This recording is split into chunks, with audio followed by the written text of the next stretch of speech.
What's going on, guys? Today I'm going to do a quick video introduction of my new boat and talk about the interesting story behind purchasing this boat. And yeah, I was going to do a voiceover for this, but I've just found I'm not very good at that kind of thing, and it's very unnatural feeling, so we're going to try this, live, straight from the hip. And so this is a 1983 Sylvan, or Sylvan, something like that. 16 foot, aluminum, deep V. And this is a boat and trailer combo that I would have never imagined I could own for the amount of money that I spent on it. I just recently purchased this Sunday after a failed mission to buy a 13-foot fiberglass boat with a 40-horse two-stroke Mercury. I drove 3 hours for that boat to find out it had structural damage beyond repair and was very undersold on the damage by the seller until I got there. And then the guy turned really rude too, just to make things even weirder. And so I left pretty disappointed. And surprisingly, this thing just kind of fell into my lap. It was listed at what I believe to be a really good price, but it was still more than I was planning on spending. So I sent one of those famous Facebook lowballs, and the guy did not agree to it, but he came close enough that I was able to make this thing happen.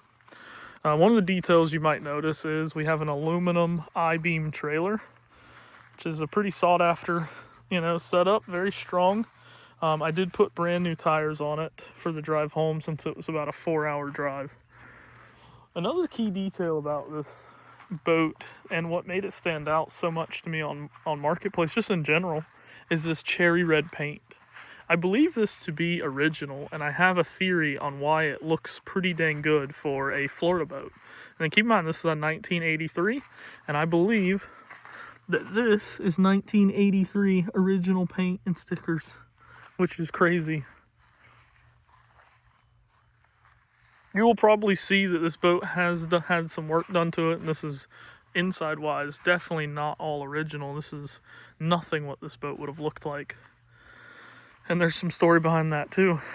An interesting thing about this boat is this boat has not been registered, so I do not believe it has seen water since 2010. And it is January of 2026. It's probably going to be hard to pick up on camera, but there's a 10 on that registration sticker, as well as the one on the actual boat has a 10 also. So this boat has been sitting now for 16 years. And due to the color of the red, and generally speaking, just nothing being faded on this boat, I'm going to say that this thing was kept inside. This was in a pole barn or a garage or a storage unit. This was not left out in the sun to bake for 16 years. It seems like someone, this was a project boat that just never got finished and ended up sitting, but it was preserved. Someone cared enough about it to keep it in storage. And to kind of back that theory up, I did some research on the previous owner. Not the guy I bought it from, because he was kind of like an intermediate owner. But the other owner owned this boat for 20 plus years. I think it was showing on the title. It was originally put in that guy's name in 2002. And the guy that I got it from was a buddy of his, only had it for 2 months. It was actually a co-worker. And so this boat, the guy who actually did all the work owned this boat almost, a very, very long time.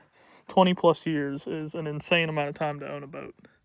And he put a lot of love into it, and he did a lot of things actually pretty well. As you can see, this is deck and everything, though not perfect. This is really well done, well thought out, and this is done using PVC, which is an interesting material, but definitely still better than using marine grade wood, and pretty expensive to do this nonetheless. It's very solid, and it's not going to be damaged by salt water. I do have some cool plans for this and a coating I'm going to put on it that'll even make it better.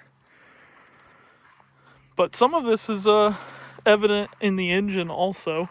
The engine looks really good inside. I'm going to pop the cover off. I still don't for sure know if the oil injection is already bypassed. I would guess it is, but again, I got to look at it a little closer. I'm surprised I couldn't figure it out quicker, but I've kind of been looking on this tank trying to determine if it has or not. But overall, this is actually pretty clean. This is a 1991 Mariner 60 horse 2-stroke. You can see it's got a little oil here, and this is because the cylinders had oil in them, which is awesome. That means when he let this thing sit, he stopped it from being able to rust and seize up. So this thing turns over great. It's not seized up, makes good compression and everything. And so we're gonna do a little restoration on it, throw some spark plugs in it, pull the carburetors off and have them gone through and cleaned up, and make sure if this oil injection isn't bypassed that it becomes bypassed, because we don't want to have the engine go over a failing oil injection system.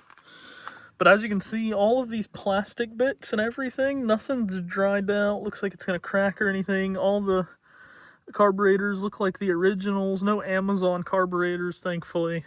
Everything just looks really good for a 1991. You can see we also have 2002 on this power head. I don't know if that means it was serviced or rebuilt in 2002, unsure. But overall, everything looks really good.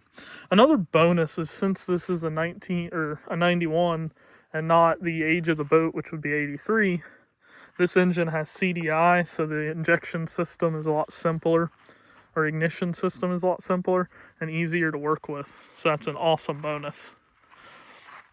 The other thing is, the guy that I got it from wasn't sure of some of the build materials and everything that his coworker had used, and I think he was a little misinformed. I do believe that the transom is done in Coosa. I believe that's what this is here. It is cut weirdly in like 8 to 10 inch panels going across, all the way across. And it is reinforced with some really thick gauge aluminum on the front and the back. And it's very, very solid, but this isn't something I'm super familiar with. I do know there's a hole drilled through it here, and it dang near feels like concrete in there. But I believe that is Coosa. As far as this stuff goes, though, this is 100% PVC trim paneling. Not super common to be used, but the downsides to it aren't that bad, and it should hold up great to salt water. So that's actually pretty good, and I like the layout on it. It's all decked very nicely. You can see we have a trolling motor up here.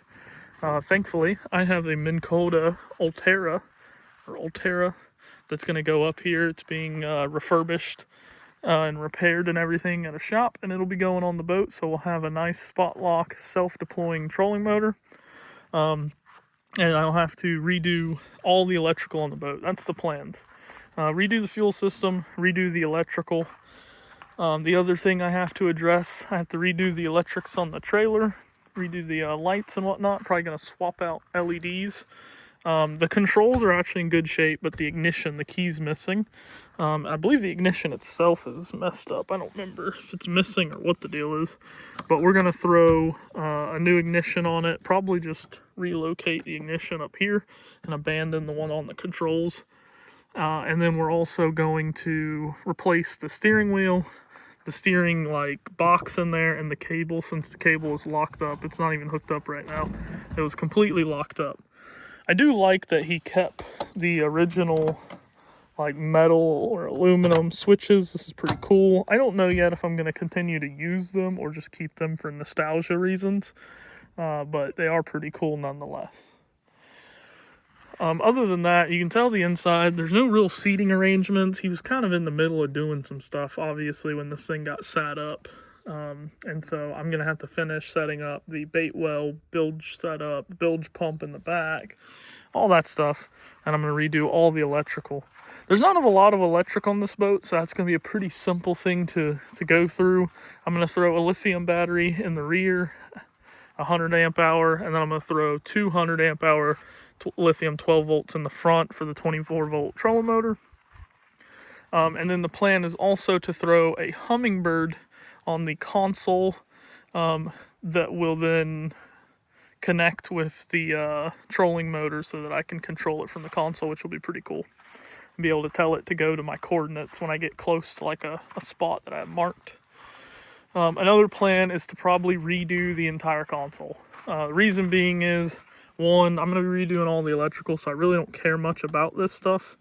I don't know yet if I'm going to keep this panel and just rebuild, but I want the console to be taller because I want to be more of a standing and drive boat, as well as I want to do a flush mount chart and fish finder. I don't want to do any kind of stand. I want it to be completely flush mounted. So that's things I got to address. Other than that, I absolutely love the standing platform back here. This is sick. It's extremely solid, shakes the whole boat. It's got nice pole holders. I do have to clean it up a little bit, but it is cool that it's there. You'd never see that kind of thing on a deep V. And honestly, this is what kind of makes this boat special, man.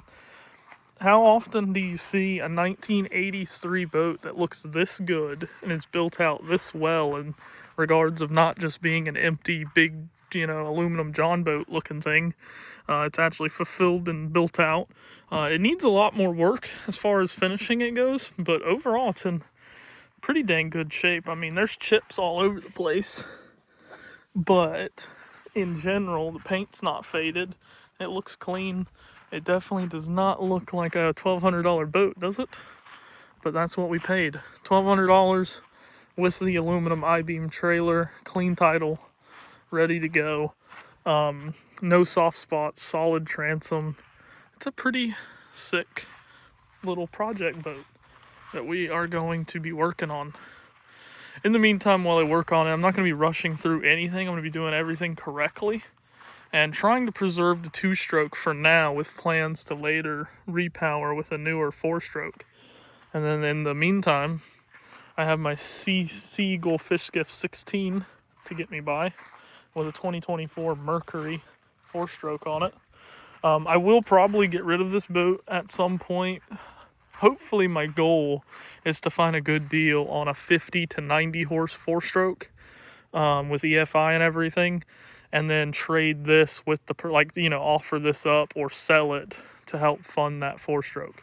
So it's not something I need to do today because, well, this thing needs a lot more than a motor right this second. It actually doesn't even really need a motor, but that is an opportunity I have for this boat in the future, is to be a sacrificial vessel to get me the dream motor for this boat. So yeah, if y'all got any questions, any recommendations or anything, let me know. I'm going to be watching a bunch of videos, getting together material. The decking, I plan on sanding it down and using, I think it's called KiwiBond or something like KiwiBond.